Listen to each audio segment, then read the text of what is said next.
Bienvenidos a Experiencia Contable, un gusto tenerlos con nosotros el día de hoy para aprender juntos. para poder compartir ese conocimiento, esa experiencia de amistad que con los años hemos adquirido a través de redes sociales por medio de este programa Experiencia Contable, que nació sin fin de lucro.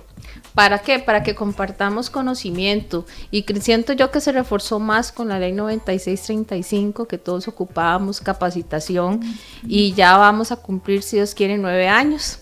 Así que muchas gracias a todos los que nos han apoyado todos estos años y han venido aquí a colaborarnos y nos acompañan también por medio de redes sociales.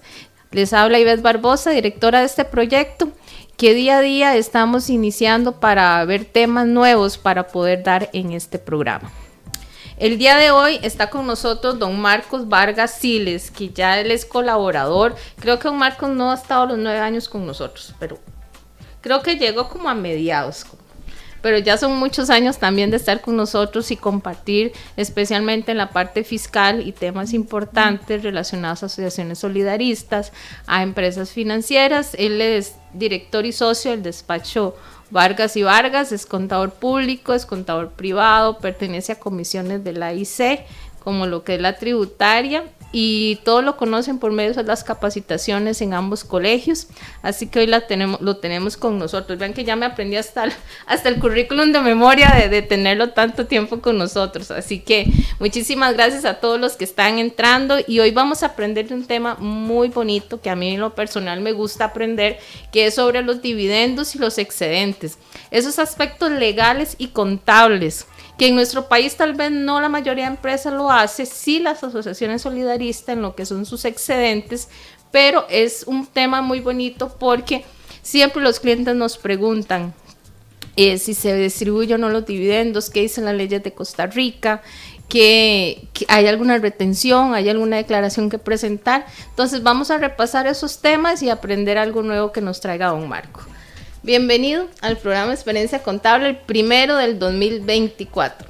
Muchísimas gracias, Ivette, y igual yo me siento siempre muy honrado de las invitaciones tuyas. Como es decir, no tuve la oportunidad tal vez de iniciar con vos, pero ya uno se siente aquí como de la casa. Sí, el tema es un tema que yo creo que diste en el clavo, es un tema que normalmente lo lógico es abordarlo en esta época, porque precisamente es normalmente en el primer trimestre del año que uno habla de dividendos o excedentes. Es un tema bastante amplio, si lo queremos ver, vamos a hablar de diversos temas, desde tópicos legales, contables, fiscales, inclusive digamos de tema de normas NIF. Hay que recordar que hay una NIF, la 33, que tiene que ver con ganancias por accionista, lo que es dividendos. Entonces, tal vez, si te parece, podemos hacer una pequeña definición de eso, porque vos vistes que precisamente en el título vos tocas dos temas que se parecen, más sin embargo no es exactamente lo mismo, ¿verdad? Sí, son muy diferentes. Y yo creo que aquí es cuando se trabajan en conjunto los abogados y los contadores. Como tema de lo que son excedentes y dividendos, ¿verdad? Correcto. Quiero saludar a los que se han venido conectando, a José Mario Berríos, que nos ve desde San José Centro, a Damaris Céspedes, que nos saluda, a don José Luis Marín, un gusto tenerlo acá, don José. Jeff Fonseca nos saluda, y Flori Ramírez en sintonía nos dice, y Susana Díaz también nos manda sus saludos. Pónganos de dónde nos escriben o nos ven, y también si tienen clientes que hayan distribuido dividendos, cómo lo han trabajado, si lo hacen al final del cierre o los clientes le piden que le vaya dando paguitos a paguitos, que ese es otro tema importantísimo que se da en lo que es relacionados a los dividendos. Doña Maruja Mora también se nos une. Don Marco, pero digamos, o sea, tenemos el marco legal y tenemos la parte contable, ¿verdad? Entonces, como dicen, ¿quién nació primero, el huevo o la gallina? Vamos a ver. Tal vez, por eso te decía que es bueno. Yo lo veo legal. Sí, tal vez hay que entender, digamos, el objetivo, el fin o la naturaleza del concepto de dividendos. Después hablamos un segundo de los excedentes. Sí. Pero de los dividendos. Hay que recordar que el dividendo se entiende como ese estímulo, ese incentivo que tienen los accionistas, los cuotistas, es decir, esas personas que son dueños de una participación de una compañía, y pues que cualquiera que inicia un negocio lo que espera precisamente es que ese negocio gire recursos al final del periodo. Y eso normalmente se conoce como un dividendo, es decir, es el remanente de los resultados de las compañías, y normalmente hay una serie de formalidades que ya vamos a ir a tocar. Entonces, se entiende que el dividendo es eso, es ese recurso que finalmente llega a los socios, ¿verdad? Y es un estímulo precisamente que se da en función de las inversiones o los recursos que han invertido. Que han invertido durante un periodo específico. Exactamente. Entonces, es por ahí, y digamos, dándole un poquito de más técnica a la naturaleza de lo que es un dividendo, hay que recordar que la ley 9635 vino precisamente a darle, si queremos darle un matiz más mundial al tema de dividendos cuando incluye el tema de rentas de capital, porque efectivamente la conceptualización es una renta de capital que obedece a una renta pasiva de una inversión que yo tengo en una compañía. Entonces, el dividendo en concepto general es eso. A nivel mundial es un concepto generalizado. Ahora, tal vez hay que aterrizarlo aquí en Costa Rica.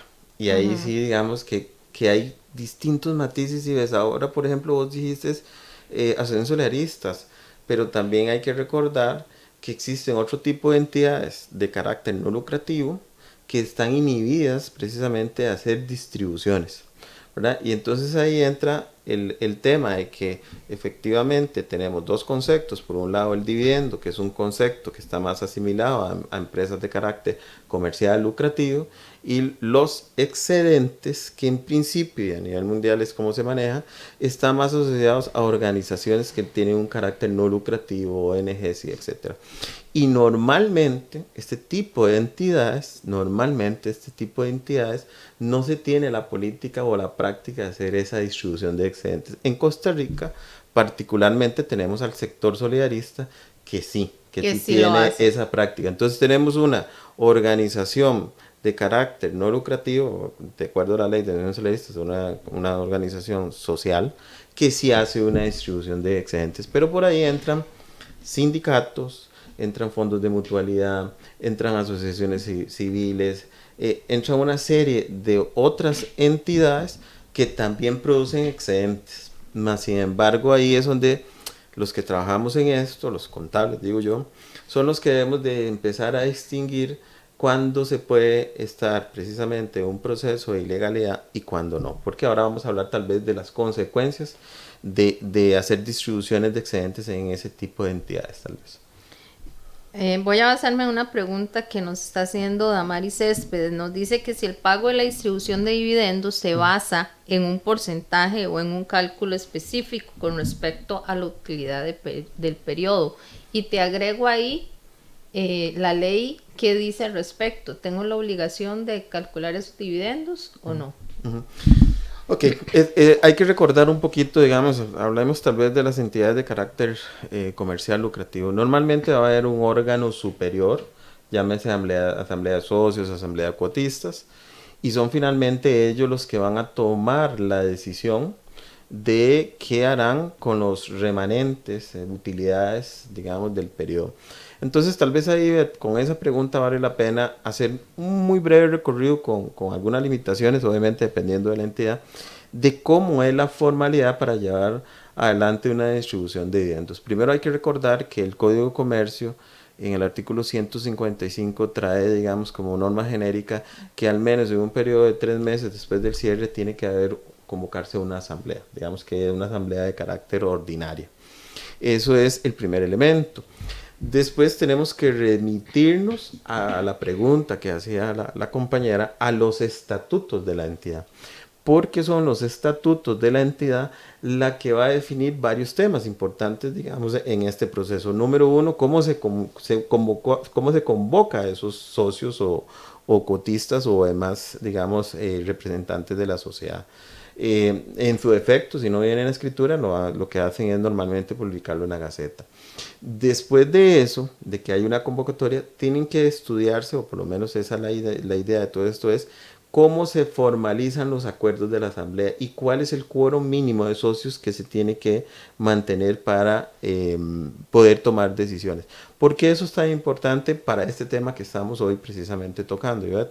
Porque precisamente uno de los temas que se va a tocar es qué hacemos con los remanentes y conocer los resultados y qué vamos a hacer eventualmente con los remanentes de la entidad, digamos, que está siendo sujeta a una asamblea.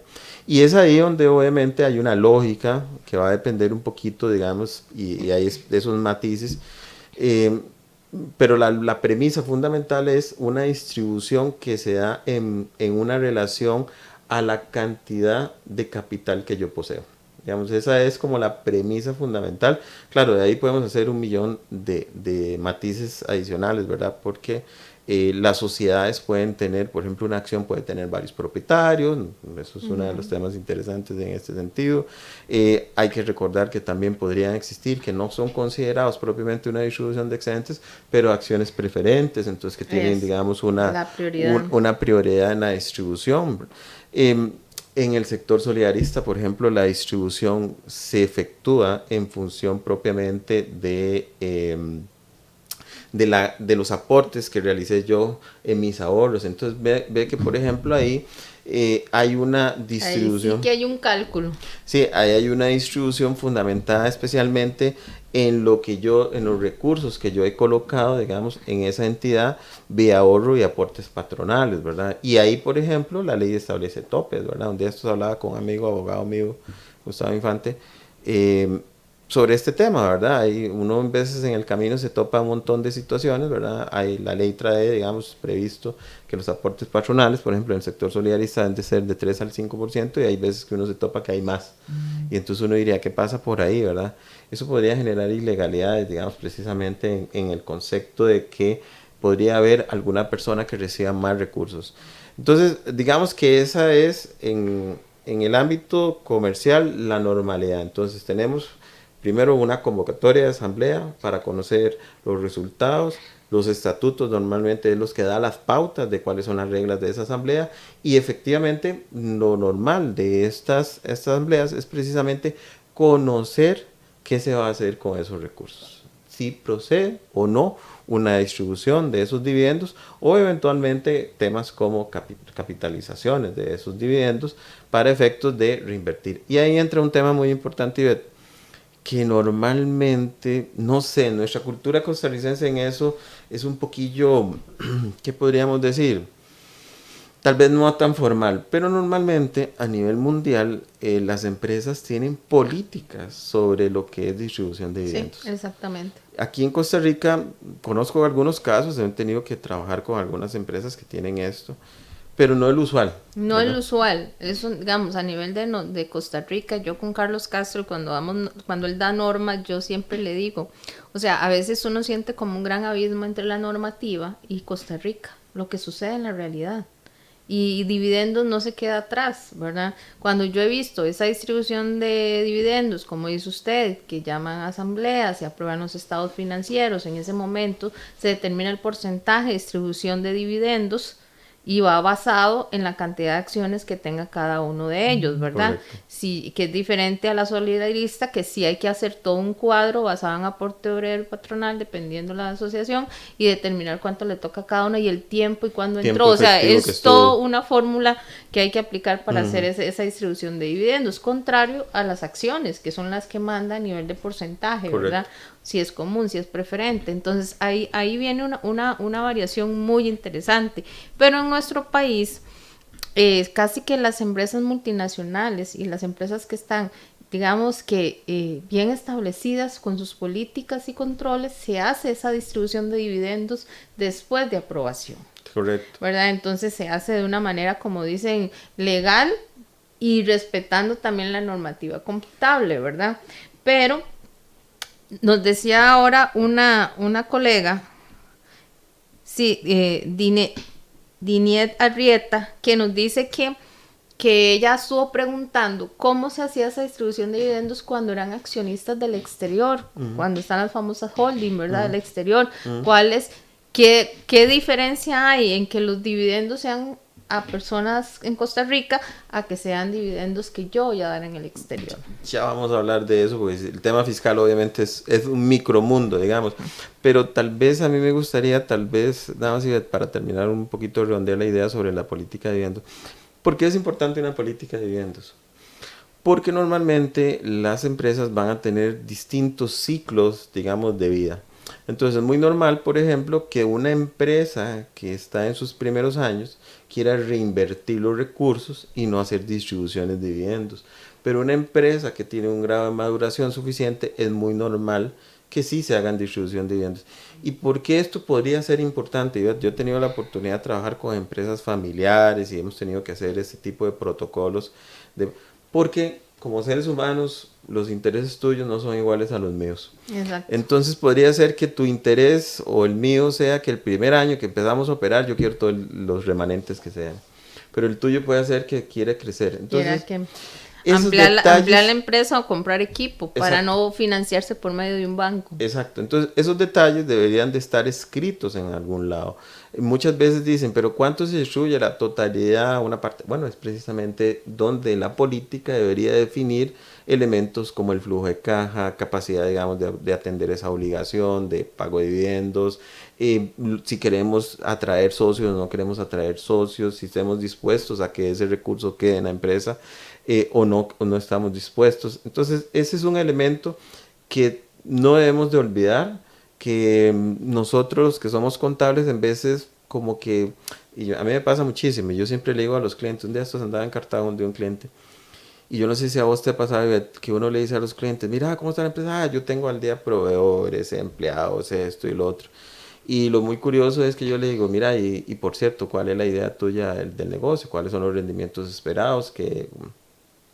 No sé, no tengo la menor idea. Eso fue lo último que empecé.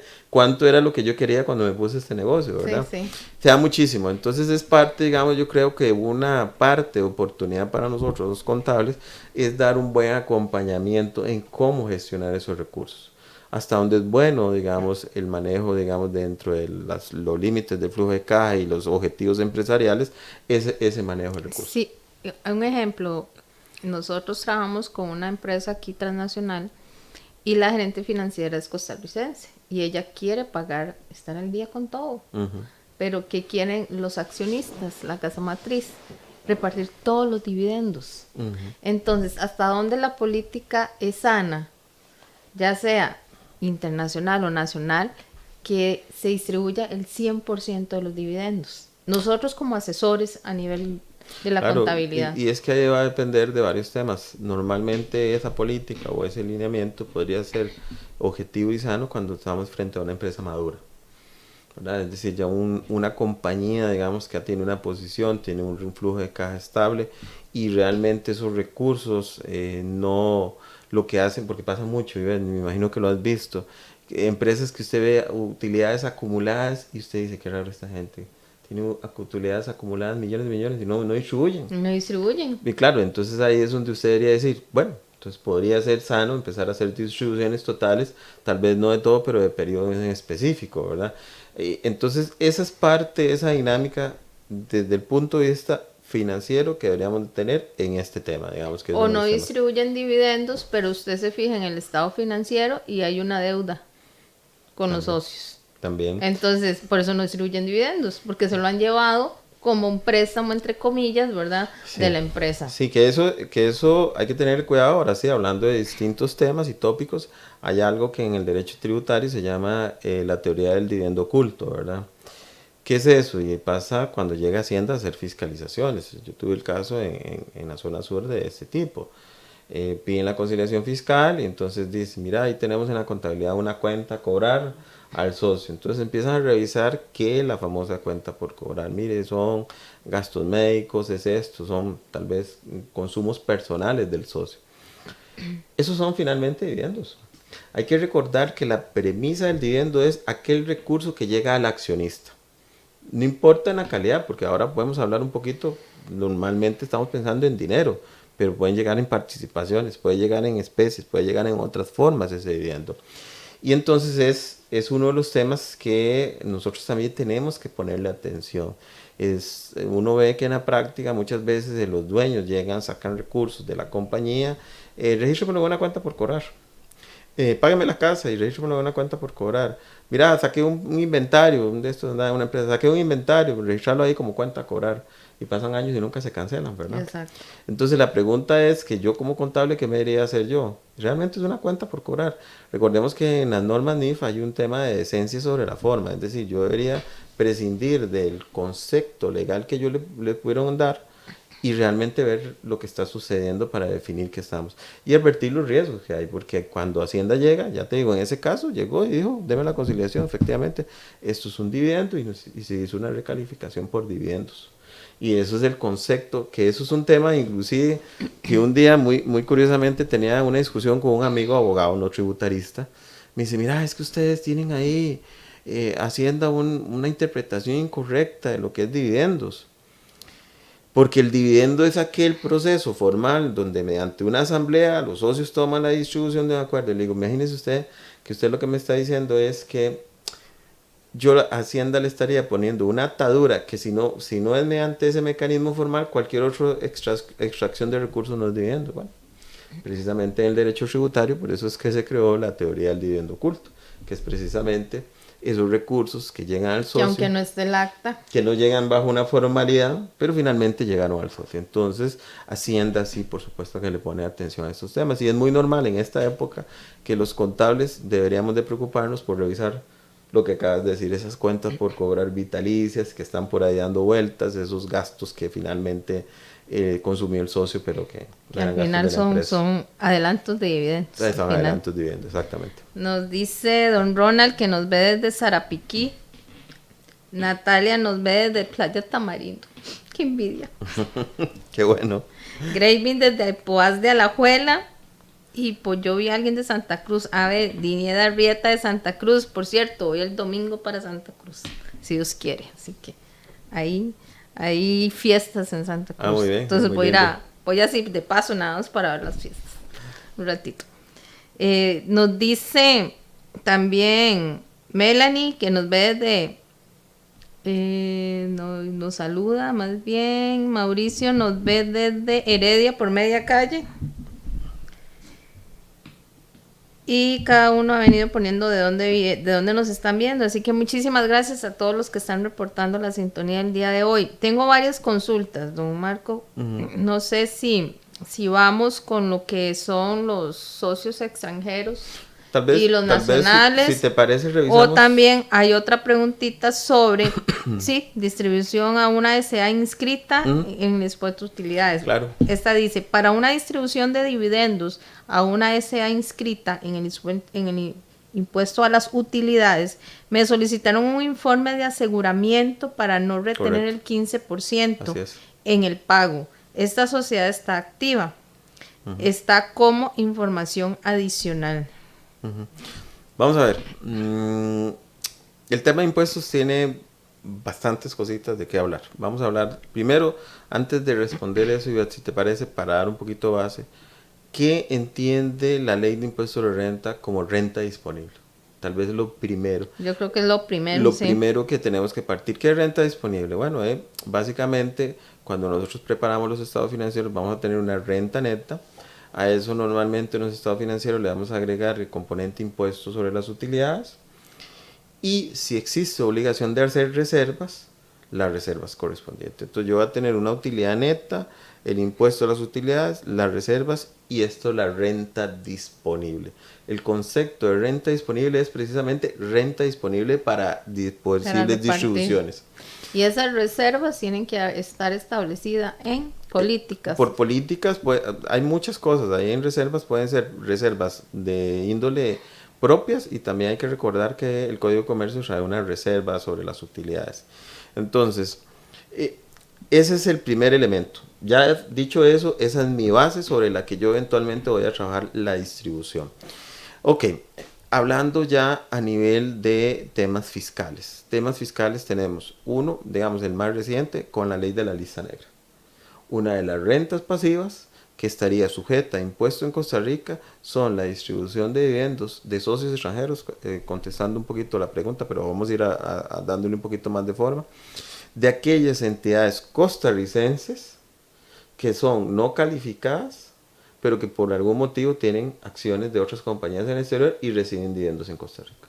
Esas, por ejemplo, estarían sujetas al impuesto de rentas de capital, Okay. ¿verdad? Entonces, ese es un socio costarricense que tiene acciones, participaciones y recibe dividendos del exterior. Número uno. ¿Qué pasa cuando una compañía tiene distintos socios? Y ahí es donde tal vez vamos a empezar a distinguir para llegar a la pregunta que estaban haciendo. Socio nacional, un tico en otras palabras. Y vamos a hacer una distribución de dividendos. ¿Hay que retener? Sí hay que retener. ¿Cuánto? El 15%. Listo.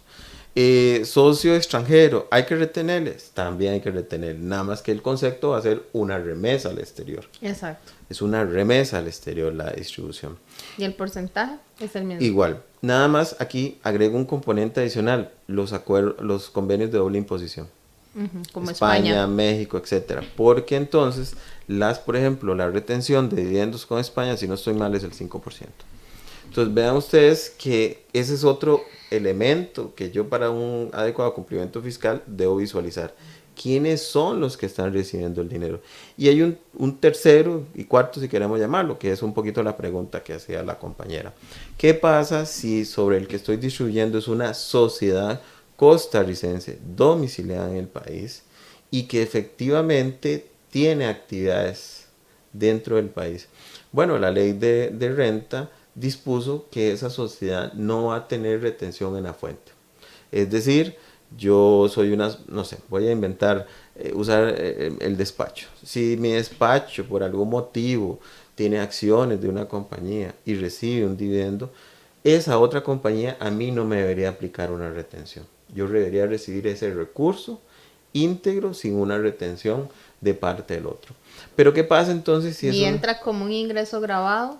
Entra como un ingreso. ¿Grabado por renta capital? Sí, no, es decir, recordemos, no hay retención aquí, se recibe el ingreso con la premisa de que normalmente, digamos, ese ingreso va a fluir hacia abajo, eventualmente hacia los socios, y ahí es donde va a ser sujeto a una retención de renta de capital.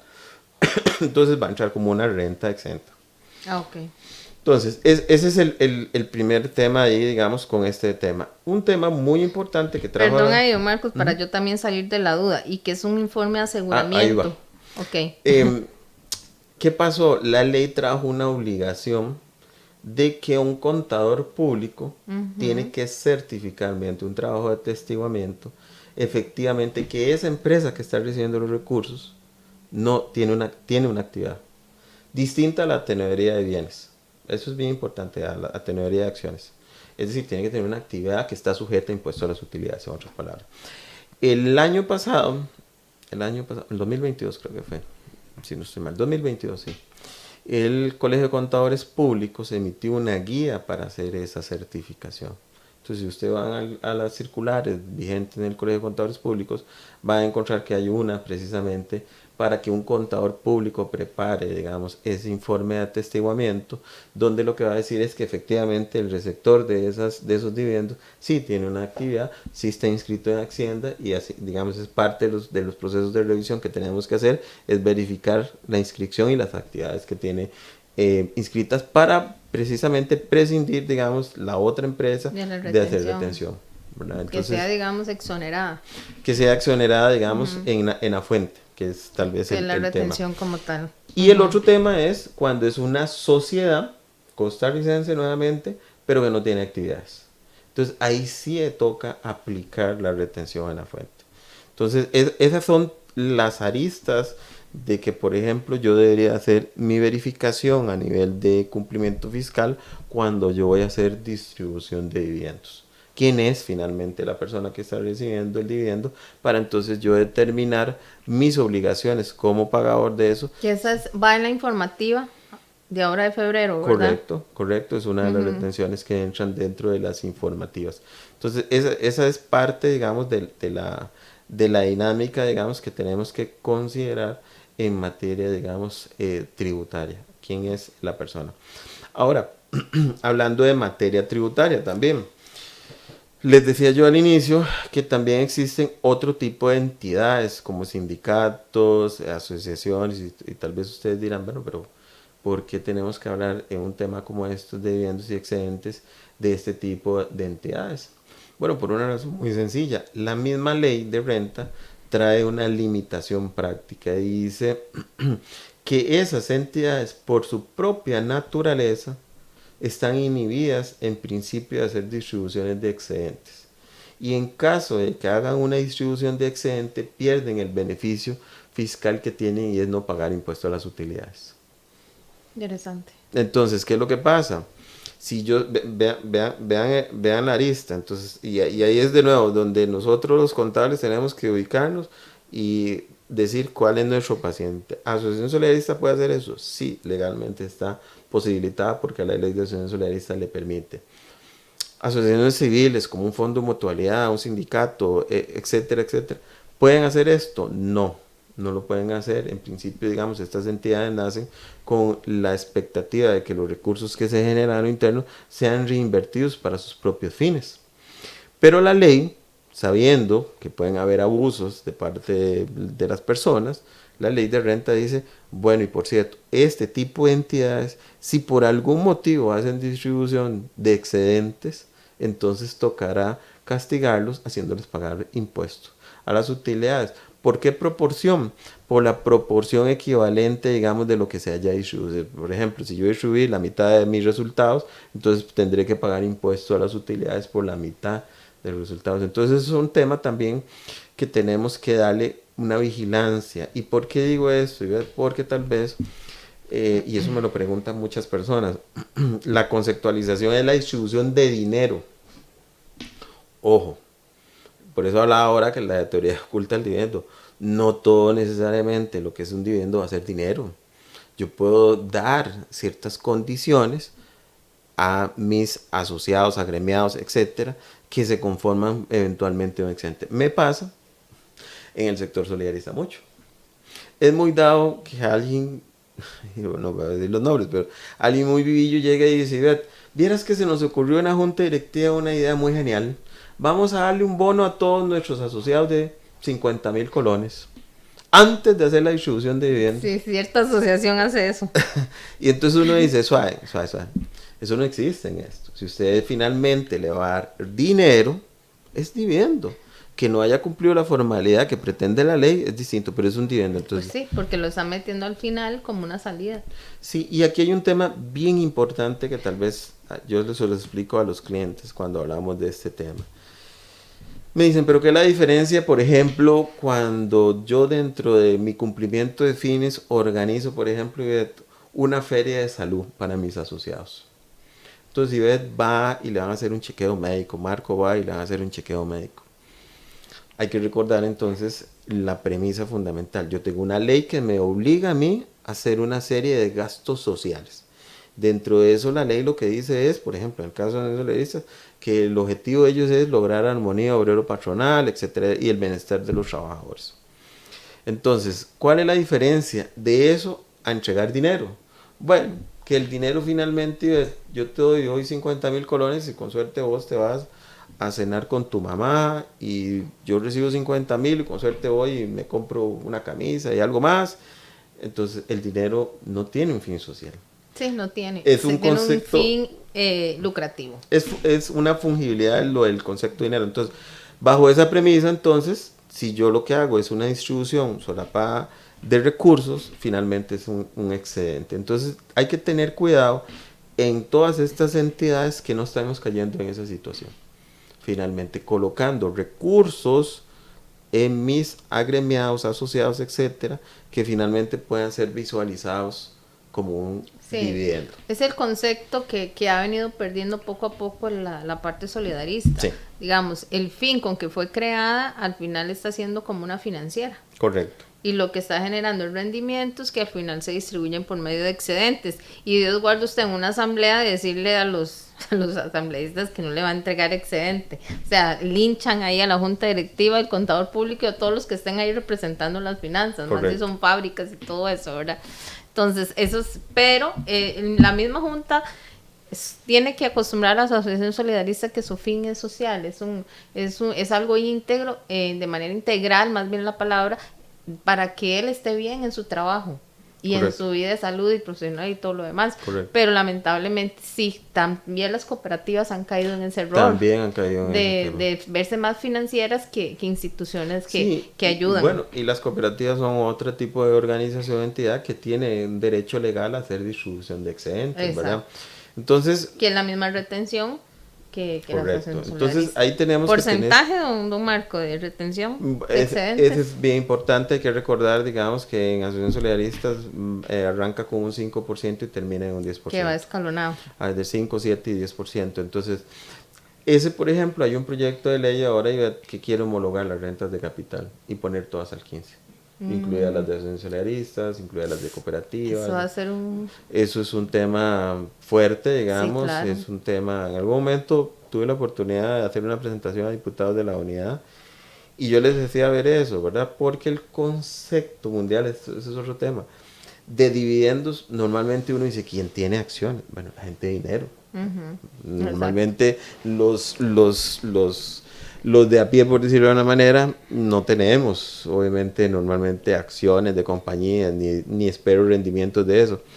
Entonces, claro, bajo esa línea, cualquiera podría entender que sí, no está tan mal que paguen eso. Sin embargo, un país como el de nosotros, donde se han establecido entidades con un fin de agremiar, por ejemplo, trabajadores, o agremiar gente con intereses comunes, como es el caso de las cooperativas, entonces el hacer tributar con una diferencia a esas personas tiene sentido. Entonces yo les decía eso, no podemos llegar a la misma conclusión porque, muy rápido para pasar a otro tema, yo les decía a ellos, no lo mismo en una asociación solidarista, imaginemos una transnacional, y yo les decía, nada más imagínense lo siguiente, yo voy a hacer una distribución y sin ánimo de ser despectivo, simplemente por un tema de recurso económico voy a hacer la observación. Al misceláneo de la compañía que al gerente general. ¿A quién creen ustedes que va a castigar más la retención del 15%? ¿Al gerente o al misceláneo? Al misceláneo, por supuesto. Hoy el 85% de las distribuciones en asociaciones solidaristas no llega al top, no pasa al tope del 5%. Es decir, normalmente son organizaciones que la distribución de riqueza está más pero ahí se estaría brincando un principio. Bueno, ahí ese es otro tema que es bien recurrente y me hacen muchísimas preguntas. Me extraña que nadie lo me preguntara en este momento y es la famosa doble imposición. Sí. Ese es un tema que se las trae en el sector solidarista, por ejemplo, y cooperativista lo han hablado muchísimo. Mire, es que tenemos una doble imposición desde que nos pusieron impuestos a las utilidades y después en la distribución de los excedentes nos cobran un impuesto. Realmente, digamos que el concepto a nivel tributario no existe esa doble imposición. Voy a decir lo que a nivel tributario se estila. Sí, los efectos prácticos la lo mismo. La defensa que tienen sobre ese tema. Porque se habla, digamos, hay dos tipos de imposiciones, la jurídica y la económica. Normalmente las empresas cuando tienen un pago de impuestos tienen una imposición jurídica. Y en el caso de los accionistas tiene una imposición económica. Por eso es que se considera que no existe una doble imposición. Sin embargo, siendo práctico, la realidad es que es la misma bolsa. Muchas veces, por ejemplo, en microempresas, digamos, es la misma bolsa. Entonces, ese es un tema ahí que se las trae. Se discute mucho eso, inclusive por ahí unas intenciones de ir a la Asamblea Legislativa a llevar este tema de nuevo, a hacer ver que a los trabajadores se les está castigando doblemente porque pagan impuestos a las utilidades y después el impuesto a los excedentes. Sin embargo, digamos, ya les digo, a nivel mundial sí existe ese concepto, es normal que exista una imposición en primera instancia a la entidad jurídica y después a los accionistas. Tal vez lo que no es tan normal, que en Costa Rica no se visualiza, es que en los países desarrollados han entendido que las empresas son un vehículo y realmente el recurso finalmente llega al dueño. Entonces, normalmente la imposición en las empresas en países desarrollados como Inglaterra y estos países están siendo más bien a la baja. Porque ellos entienden produzca plata, no importa. Después al final del día tienen que llegar a manos de una persona. Entonces ahí es donde llegamos a agravar hay, digamos, por eso es que en los Acá, países sí, sí. No sé, digamos, viendo ese tema de dividendos en Costa Rica, sí, son contadas las empresas que lo hacen y que analizan el riesgo, porque ellos dicen, hay doble imposición, mejor no saco nada y lo saco por otro lado, ¿verdad? claro, claro. Entonces eso es lo que hacen. Quiero saludar a don Cristian, que nos ve desde Liberia, a Lidiet desde la Fortuna de Bagaces, Maruja desde La Uruca, Esteban desde Liberia, Guanacaste, y muy pronto me tendrán allá en Guanacaste por unos días, así que espero que no haya mucho calor ni zancudos, espero en Dios. Y don Cristian nos pregunta, ¿cómo sería el tratamiento de los dividendos en rentas de capital? Ujú. Hay que recordar que los dividendos realmente están en rentas de capital ya. Es decir, cuando se crea, en algún momento la ley de renta lo que tenía era un espacio para retenciones de la fuente. Todos los dividendos estaban ahí. Cuando se crea la 9635, crean el capítulo 11 y se traslada precisamente esta renta, que es finalmente una renta de capital, a ese capítulo. Entonces, es ahí donde están. Y las tasas de la que hemos hablado es un 15%. Aquí entonces, Ivette, yo tal vez quería también aportar otro tema de lo que estabas hablando de los riesgos y creo, porque estamos obviamente hablándole mucho a la gente del gremio contable. Hay que tener un cuidado con un tema que he notado muchísimo, y me imagino que vos lo has visto, las contabilidades de caja. Es decir, esas contabilidades que normalmente llegan, registran los ingresos contra caja y las salidas de gasto contra caja. Y entonces vos ves una utilidad acumulada y una cuenta caja gigantesca que nunca baja. Que nunca baja. Entonces, ojo con eso, ¿verdad? Porque tal vez hoy, cuando yo esté presentando mi declaración de renta, no se va a notar. Sin embargo, ya yo tengo varios antecedentes donde llega Hacienda y le dice a la empresa, mira, contame, ¿dónde está esa plata de caja? Y no hay capacidad práctica de demostrar que ese dinero existe, porque ya se lo llevó el dueño. Simplemente que el contador no incluyó obviamente todas las facturas, Todos los no todos los documentos. documentos. Y entonces lo que tenemos ahí es que llega Hacienda y dice, no, mira, es muy sencillo. Este caja que no existe, finalmente es un recurso que usted extrajo y esta hostilidad ya no existe, ya usted de alguna Ya manera usted la se la llevó. distribuyó y te hace una recalificación por dividendos. Entonces, ese es un tema que también vale la pena en este momento en que estamos trabajando cierres fiscales, revisar esa práctica, porque lo tengo que decir, algunos colegas tal vez por simplificar esto no advierten el riesgo a algunos clientes de que aunque crean que tienen mucho derecho y además siendo la empresa de ellos, lo que están haciendo es exponiendo esa parte y ahí puede generar un riesgo importante. Eso es un tema importante a considerar en el tema de cierre. Otro tema, Ivette, que no sé si también lo has tenido la oportunidad de visualizar es ¿qué pasa hoy en día con las normas internacionales de información financiera cuando tenemos una serie de premisas de presentación de un estado de resultados con otros resultados integrales? No sé si te ha pasado eso, pero es muy normal, por ejemplo, en el sector solidarista, que tengamos el estado de resultados, que todos sabemos que es el ingreso y gasto, pero también tenemos lo que se conoce como otros resultados integrales. Entonces ya he tenido algunas personas consultando lo siguiente. Mire, hoy hicimos una reevaluación de edificios. Y de acuerdo a las normas contables, eso va en otros resultados integrales, la ganancia por la determinación. Entonces, a nivel de presentación del estado de resultados y otros resultados integrales, efectivamente, la utilidad del periodo incluye esa reevaluación. Si es posible o no la distribución de esos recursos. La respuesta es que no. La respuesta es que no. Pero ojo con eso porque me he topado algunos clientes que han hecho distribuciones de este tipo de situaciones, de revaluaciones de activos, de apreciaciones en inversiones, por ejemplo, por temas de fluctuaciones de mercado. Entonces es un tema que hay que tener presente, digamos, realmente los dividendos están sujetos más a la realización de las ganancias, es decir, los ingresos menos los gastos, que a la estimación de la ganancia completa de la compañía con otros resultados integrales. Entonces es un tema que también vale la pena que lo tome en cuenta en este momento. No repartir partidas no monetarias, como decimos nosotros. Sí, y tener el cuidado que aunque hay una presentación, digamos, a nivel práctica de acuerdo a las normas NIF, realmente es un recurso no realizado. Y sí hay que decir, hay algunos temas que en vez de generan algún grado de polémica, me ha pasado en el sector solidarista, por ejemplo, con el tema de la NIC 40, propiedades de inversión. Hay que recordar que esta norma trae el método de evaluación a valor razonable, pero con un detalle, que las diferencias o los resultados de esa evaluación se llevan a resultados. Exacto. Lo que antes se tiraban más bien a patrimonio. Claro, lo que pasa es que entonces uno la pregunta que debería hacerse es, ok, yo soy, por ejemplo, una entidad que estoy en esa situación, hice una valorización, ¿recibí el recurso? No lo recibí, pero sí lo distribuye. Es como hacer un tipo de conciliación.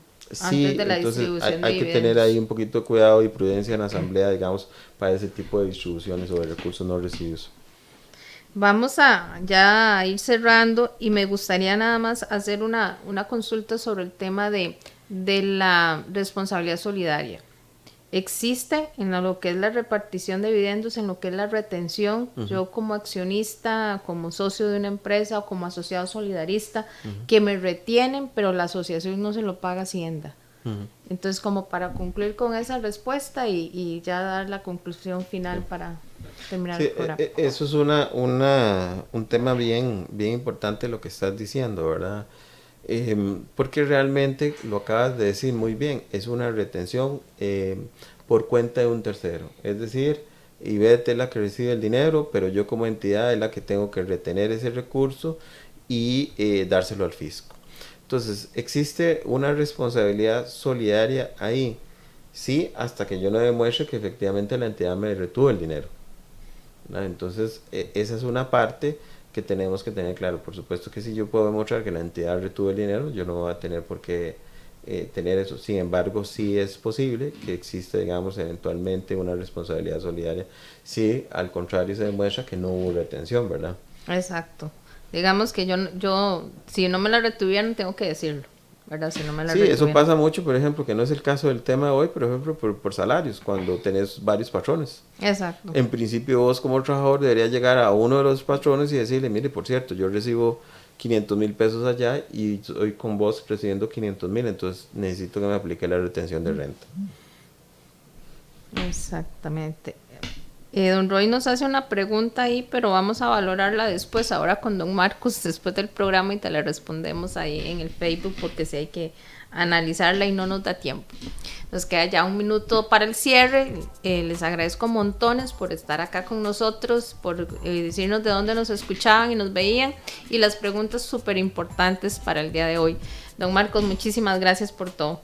No, con muchísimo gusto, Ivette, y espero pues obviamente que la información que hemos dado hoy les aporte obviamente en el ejercicio de cierre fiscal que estamos los contables, digamos. Sí. Yo creo que es uno de los temas donde tenemos que ser proactivos frente a los clientes y ¿por qué no? Asesorar en todos estos temas, ¿verdad? Exactamente. Muchísimas gracias a todos por sus consultas y que están haciendo todavía. Yo sé que a un Marcos ahí en un ratito vamos a contestar lo que nos están consultando. Los invito a que estén con nosotros en el próximo programa todos los jueves a partir de las 7 de la noche. Aprendamos juntos por medio de Experiencia Contable. Muchísimas gracias.